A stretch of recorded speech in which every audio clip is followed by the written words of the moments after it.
Do you have a SaaS or a tech company and you want to generate more leads and increase sales? Well, my next guest is a specialist at virtual events. In this episode, he talks about how they bring more people into each event, how they generate more sales at the end of the event, and he shares a case study on how he helped a SaaS business increase their MRR by over $8,000 per month.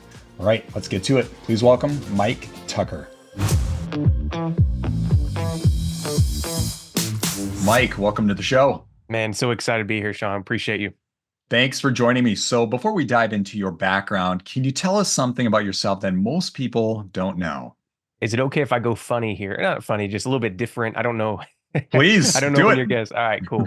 Love it. So I actually got married in the US and in Africa. And I don't tell people that much often. So my wife and I, we had a ceremony here in America. And then the next day we went on a trip, it was like a mission trip over Sure. into Africa. So the day after we got married, and the locals in Africa actually hosted a wedding ceremony for us when we got there. So it was super cool, super unique, and not That many is people know cool. that. And so I tell people I got married in Africa, and they're like, "What in the world do you mean?"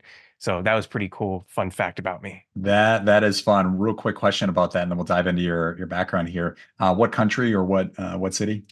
Uganda. So a Okay. little small, tiny village in the middle of nowhere, Uganda, Africa. I asked the question because shout out to our social media promoter. His name is Jabril. He's actually from Kenya. Oh, nice. Yeah, right down the road from Uganda. So Yep. awesome.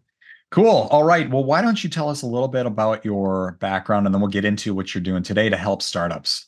Yeah. So my name's Michael Tucker, and phew, man, I never thought I would be in marketing, in business, helping startups. But my background is right now we own and operate a marketing company where we help business owners scale their message, scale their income through virtual events. And so that's what I do right now full time. Is we just work with business owners around the clock, helping them take their influence to the next level online through virtual events. And I love it. I never thought I'd be in this space, but that's what we do right now currently. Nice. And then take us back in time here through your career journey. You can take like 1, 2 minutes high level and walk us through. Do you have like a marketing background, sales background? What did you do before? A great question. So I'll try to make this super short, but went to college for business. And when I got out, like most college individuals, you're like, okay, what do I do now? Right. And that was me. I was, in my senior year of college, and I was like, I went to school. I have no job. I have nothing. I'm like, I got to find something to make a dollar. Right. So, like many people that prior listening to this, you may have experienced the same thing. I tried everything and anything just to make a dollar. I was starting businesses here, left and right, but nothing seemed to work. And then one day, my friend said, "Hey, why don't you get in real estate?" Now I know this is not a real estate podcast, but he said, "Why don't you get in real estate?" And at the time, I just got out of college, and I was dead broke. Okay, I'm talking about dead Mhm. broke. Just got married to my wife. We were living paycheck to paycheck, and I said, "You're going to tell me I can get in real estate without any money?" He's like, "Let me show you." And so he said, "Oh, it's only this much per month. Here's my services." And I was like, "I just told you I got no money." He was like, "Oh yeah." He's like, "Duh, yeah." He was like, "Well, how about we do this? How about you work in my company, and then I'll coach you for free."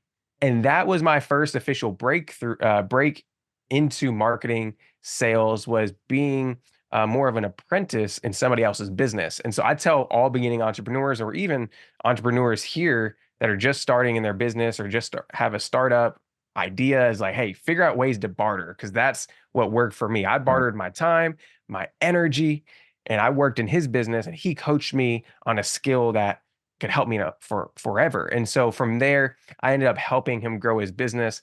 There's a long story that goes with that, but it all started with a barter between two friends.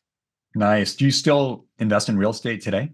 Yeah, I do. I do a little bit. We have our agency, and then we do that kind of on the side part time. Okay, good for you. We won't dive into real estate. We got to dive into your business here. Okay, so how long have you had your agency? And before you get into that, what's the name of it?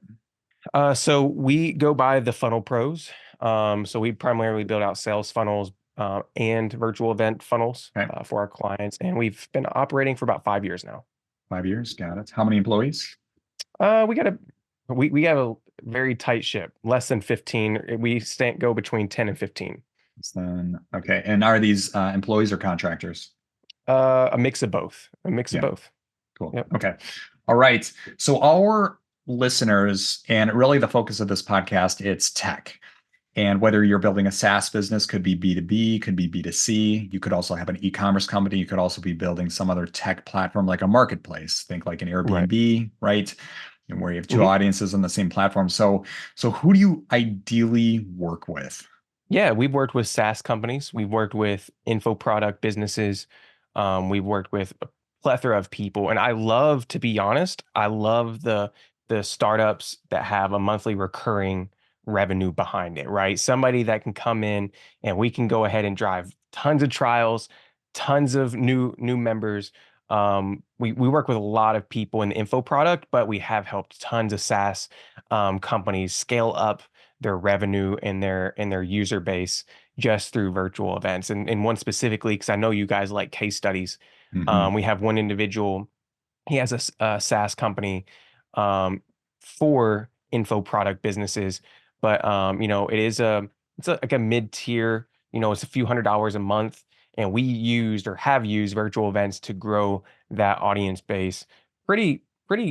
I'm not going to say easily because it's not It's been work. easily, but with the Yeah. right systems, it's been pretty fun to see it grow so fast. And so, virtual events are my favorite because you can bring your potential audience into one space, train them and teach them on your systems and processes. And at the end, it's almost a no-brainer for these individuals to work with you and to take you up on your offer once you educate them the right way. And so that's what we've done for some of our SaaS companies.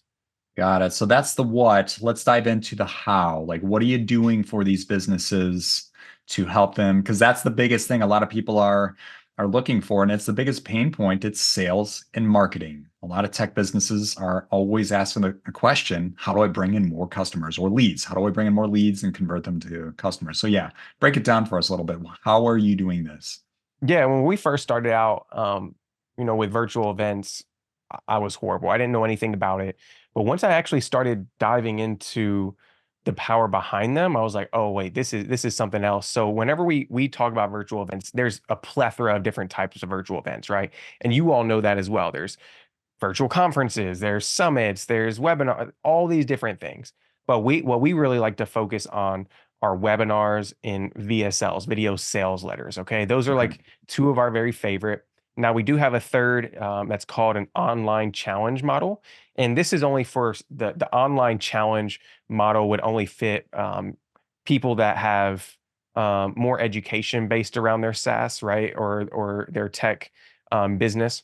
But we use mainly those three. So a video sales letter, a webinar, and then an online challenge model. And if you aren't familiar with the online challenge model, it's just usually a 5-day virtual event where you take people through a process of education, and then at the end you present your opportunity, your offer. And so those are three of the ones that are most popular. I really like for people starting out to use the VSL or webinar model. Hmm. VSL meaning that it's a short sales letter of you speaking and you talking about the benefits of your program, talking about how you do what you do, and at the end give them a call to action to move in a certain direction. Yep. Normally, those are anywhere between, I'm not going to say they're super long, but those could be, it's a 5-minute video all the way up to a 30 to 40. We like to see around 15 to 20 minutes Okay. on our video sales letters with a clear call to action at the end. And then the webinars, I know I'm going fast here, but I just want to make This sure is I'm good. providing a lot of value. The webinars, we usually do like a 90-minute webinar, okay? The VSLs and webinars can all be automated. All right. The Yeah. the one thing we focus on is coming in, building out a webinar, building out a video sales letter that converts super high. We'll run like a webinar live a few times. And once we get one that really resonates with the target audience, then we'll turn it evergreen. And so you can have a webinar, you can have all these going on autopilot, driving your ad traffic to it, driving your organic traffic to it, and you never have to show your face again, which is super powerful because you can bring new clients into your business on autopilot. So I know that was very fast there. I Love it. apologize. Once I get going, I don't want to stop. I love it. It's kind of rapid fire. Like, let's give people a ton of value here. So the common thread I'm seeing with the And we do webinars as well. We do some video sales letters, but the common thread there, it sounds like with all three, you have your VSL, your video sales letter, your webinar, and your online challenge. It's probably free content, like educational content up front, and then a call to action for something that's monetized thereafter. Is that correct? Yes, that's correct. You can go free or you can go paid on the front end, right? You could sell Mhm. a training or one of these events on the front end for $20, $30, $50. I think it just depends on everybody's business models, right? And your front end and back end acquisition model. But I'll say for most businesses that are just starting out, leads is what they want, right? I mean, Yeah. you need leads because they're the lifeline of your business. So Yeah. I would say start out free, but as you scale up and you have more marketed budget, maybe try to jump into a paid on the front end as the gatekeeper to get some more qualified people in your pipeline. Right on. Okay. All right. So that's the video side, the webinar side, and I assume you and your team help with the evergreen tech. You probably pick some software platform and set that up for the customer. Is that correct? Yeah, yeah, and there's tons of softwares out there you all Right. can use. I mean, I'm just thinking of some off the top of my head, like Webinar Jam, Webinar Fuel, and some of those. There's even like for VSLs, you can go into this is very specialty software, Mhm. but it's called eBoov, EBOOV, and that is more of customized for certain business owners. But yeah, tons of softwares, and we do help set up that evergreen. Now, to get people, this is the big one. This is what people really want to know is getting people to the VSL or the webinar or the online challenge. Are you running ads on Facebook or Google, or are you tapping into channel partners or affiliates? How are you getting more leads into the funnel? All of the above, right? And so we Okay. look at every client different. So I'm not going to say you're the same as mine because we all have Right. different models and different audiences, right? And we're at different parts of building our business. But I like to tell people start out with what you have. So if you start out and you're like, hey, I don't have 50,000 a month, $100,000 a month to put in ads, start out with your organic audience. Do you have an existing email list? Do you Mhm. have a social media presence? But one of the big ones that's been working really well for us is strategic partnerships. And so that could be, finding people who, they have a niche that complements ours, right? So I'm just going to give an example. Let's say you own a tech company where your software, I'm just making this up, you have a website Yep. building platform, right? Where you have a something like a Wix or Yep. something like a Squarespace or WordPress. You could actually go to other people that maybe have audiences like business owners, right? And you could do webinars and trainings to those audiences. And so partnerships have been really, really good for us. If you can find a way to build a win-win-win relationship with them, meaning you win, they win, and their audience Mhm. wins, then it's over, right? And so we've generated millions of dollars just through that alone. Yeah. And that's one of my favorites. I would agree. Like that's always the biggest driver. There are a lot of small business owners that'll gravitate towards advertising. Like, hey, that's how you grow. When you work for large companies, that's only a small sliver. It's partnerships, as they phrase it. It would be channel partners or distributors. That's where you Right. get the massive traction.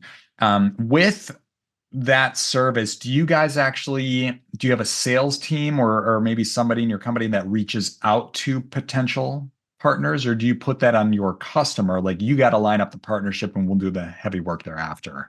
Yeah, I mean, primarily what we do is a lot of the tech on the back end, Okay. and we provide a lot of the heavy lifting. We like to we like to leverage existing relationships that are already, in place, if Sure. possible. If there are, new relationships to be formed, we'll provide guidance, some resources. We don't do the actual reach out, but we do provide guidance and assistance in helping get the company in that right direction, tools, templates, things of that nature, the coaching to go out and do it. Awesome. Hey guys, here's a quick commercial break. So, have you ever wanted to invest in the stock markets on your own? Well, I have just a solution for you. Ticker is a platform that helps investors manage their own investments confidently. It's perfect for beginners and it will save more experienced investors a lot of time. Check this out. Here's some of the key features. There's a customizable dashboard. There's also stocks, ETFs, and crypto.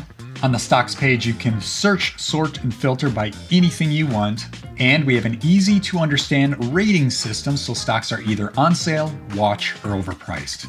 We also have a portfolio tracker and custom alerts you can set on stocks, ETFs, and crypto. So if you ever wanted to know what stocks to look for, what stocks to avoid, know when to buy, know when to sell, and help you avoid losing money in the stock market, I invite you to join Ticker for free. All right, let's get back to the show. If we can, I'd like to dive into some of the numbers here, and you don't have to say any of your customer names, but do you have an example of like maybe a data, like an email database of like maybe 10,000 or 25,000? What kind of revenue you've generated against that? That'll give like my audience an idea like, okay, so I've got an email list of this many. Here's what kind of results we could potentially generate. Yeah, and I like the question, and it's kind of hard to answer because everybody's email list is completely different, right? Of So course. you may have an email list of 10,000 people, but only 5% of them open an email. You know what I'm saying? So Of it's course. very, very, very obviously based on the email list. But let me do this instead, because I would like to show you what is possible when you get people into the event. And so you could say, hey, if I get this many people into an event, this is maybe what I can see. So what we did is for a recent event we did, which this offer was, again, the monthly recurring revenue. It had a software slash membership based platform behind it. And the Mhm. product was $39 a month. So it was kind of lower ticket, $39 a month with a dollar trial on the front end. Okay. Okay. So we ran this event and we had right now, I want to go back and look, but I think we had 1,300 people. So it was a decent side event. All right. But it was a free event. So we had about 1,300 people register. All right. And so they registered. It was free. But what we did is we had that software and we had that membership as an upsell. Okay. And so if you wanted VIP in the event, in the challenge, or even if you want to do this via webinar, Mhm. you just opt into the membership for $1, right? Most people have $1. So out of that 1,300 people, I think we had around 300-ish opt into a VIP, Okay. into that $1 trial. And then from there, I think we had close to about 75% stick rate after. So once that actually the trial went through, you know, I think the trial was like maybe 14 days. So after 14 Sure. days, I think roughly, 70% of those people stayed around and actually are paying monthly now at this moment. So through, Yeah. oh, sorry, were you gonna say one thing? I was going to say out of the 300, you had 75%, they opted into the 39 bucks a Yeah. month. That's Yep. great. Yeah, 100%. And so people are like, I just checked on it yesterday and I'm kind of giving them coaching. And so obviously that first month is just the beginning of the journey, as you and I both know, right? Getting them to Yeah. stay is the fun part. So but yeah, so that's just one example of many. And then we have not only the 70% of that 300, I'm not even gonna do the math here, but you have those people, but then you still have the 1,000 other customers that didn't buy that you could be remarketing to, and you could be getting your sales team on and trying to close deals on those 700, Hmm. 800 other people that did not take the offer. So that's why I love virtual events. Just so much you can do with them, and that's just one of many examples. I just to run the math there for the audience if they're thinking through it. So of the 300, 70% brings you to 210. Take that 210 times 39 bucks a month. That's over $8,000 per month. So over $8,000 MRR. That's solid. Very cool. Love the case study. Let's dive into your pricing model. Do you charge like a monthly fee? Do you do maybe like a lower fee but with a success bonus built in? Anything like that? Yeah, so primarily with our events, that's how it works is we just operate on a revenue share model. So we Mm, operate that if you make money, we make money, but there is a minimum on the back end. So we have this threshold that we have to make at least this much per event, right. that we do because we do have a big, pretty decent sized team. We set up all the Yeah. emails, we set up all the text message, all the tech, all the graphic, like everything that you need, we set it up, and you just pretty much are the face. Your company pretty much just steps in as the face of this event. And so with that being said, we operate on the revenue share and then with that minimum Minimum. on the back end. Are you able to reveal that minimum? Yeah, the minimum normally I'm going to say it's customized for each individual. It normally is around $3,000 to $5,000, but it Okay. just depends on each client because they're completely different. And some people come to us and they're like, "Hey, we already have an event we're about to run. Can you step in and like kind of consult?" And so many Yeah. different avenues there. But yeah, we do take that minimum or the percentage, whatever is higher. Yeah. Nice. And then do you have like a qualifying list? Like if somebody were to reach out to you, do you ask like a series of questions such as like how big is your email list or what is your current MRR just to really qualify them? Because obviously you would probably get really excited. This is where I would be if somebody came to you with like, I've got a list of 50,000 people. We've got an open rate of like 20, 25%, really strong nurturing campaign. Everybody's highly engaged. You're going to be like, all right, so if we can run a rock star kick-ass campaigning or we can both come out big winners as opposed to somebody who's like, I just started a tech startup last week and I've got 10 people in my email list. Right. Yeah. Yeah. Right. We definitely sit down and we have a virtual coffee together and talk about the resources you have at hand. Yeah, So things like your social media presence, ad budget, sure. existing, client base, what that looks like. And so, yeah, we go through and map that out. And if you aren't a good fit, we do direct you to resources that can help you get off the ground, even without, jumping into something like that. Awesome. Well, I see a lot of value in what you're doing here, especially for a business that has a little bit of momentum. They have a list, they have some revenue. You could really help them level up. Um, yeah, and I really like the idea with partnerships as a founder, and I always tell founders this, like you want to be building relationships from day one. 100%. Right, right on. Before Yeah. we jump into the rapid fire round, is there one key takeaway you can give our audience, maybe a marketing tip or sales tip, maybe something we did not talk about yet? I could probably sit here and give out a lot, but I would say this, if you're not utilizing virtual events for your business, I want you to find a way to put it in your business the most simple way possible, right? And you may not have, like, you may just be a new founder, like you said, with just started your business Mhm. 2 weeks ago, 3 weeks ago. Just put it in your marketing plan somehow. Just test it out. Do a few. Your first one, it may not be the best. I'm going to be honest. My first virtual event, it was horrible, but you learn from it and you tweak, you adapt, and you keep running. So I would just recommend that everybody, because you can sell via sales call, have a sales team, but there's something powerful when you get a group of people in the room together and you can build really good Yeah, engagement and really good energy. Side note there, that's the key to a good virtual event is the right energy and the right engagement. And if we could get the people in the room and foster that, there's something powerful about it. I'm not saying get rid of a sales force. I'm just saying add this into it and it can be a great machine for you. So that would just be what I would say. I love it. I really love the highlight there on energy.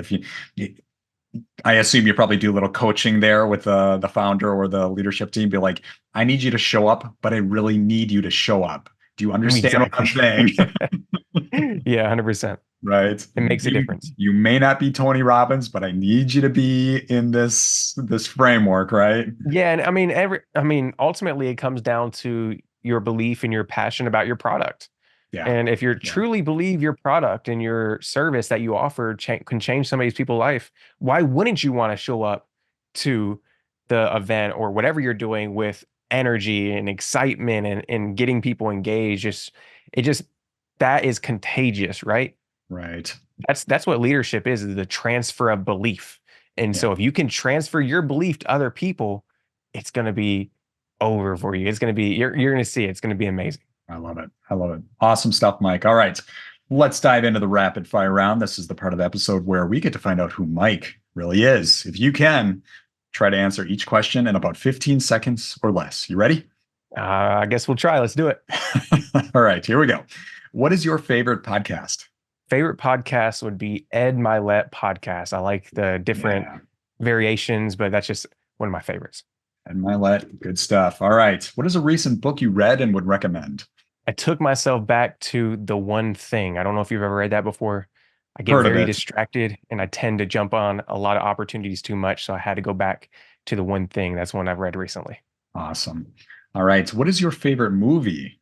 Ooh, this one, my wife asks me this all the time, and I tell her I don't have one, but I would say probably Black Hawk Down. I'm a big like Ooh, war movie fan, so Ridley Scott classic. Good choice.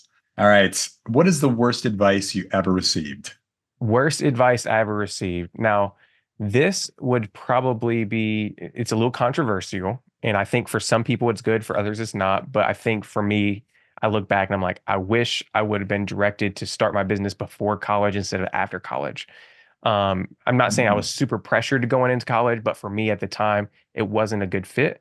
And I am all for college in the right, circumstances. And but for me, it just wasn't. And so that put me back financially a lot of time that I did not use wisely in college. So I would say wasn't wise to get that guidance at the time for me. yeah, thanks for sharing that. Flip that equation. What is the best advice you ever received? Yeah, best advice I ever received would probably be, and this is going to be a little bit different, would probably be to slow down in business and take time for what matters. I've over the past 5 years gone very hard, as most founders do, right? They get in, lock Hmm. their eyes in on something, especially when you have family. It's easy to forget what really matters. And so, when someone comes to you and is like, "Hey, you need to slow down. Like, don't forget what life is all about." That was some of the best advice. Is like just focus on family and focus what matters. Yeah, amen, brother. I love that. All right, and last question here, the time machine question. If you could go back in time and give your younger self advice, what age would you visit and what would you say? I would probably take myself back to about 22, 23, right when I was kind of learning marketing and sales. And I would tell myself, don't undervalue your talent and your knowledge. A lot of times it's easy to get in this mindset and this mode that, I'm not good enough. And I'm not going to say I was telling myself all the time, but what I was charging for services, what I was charging my business, and it just didn't match my talent. I was charging down here, but my talent, my skills were up here. And so I would go back and say, Michael, don't be afraid to be bold, be confident with yourself, and you can charge premium because you are a premium person. Right, love that. All right, and the last question here is where can the audience reach you?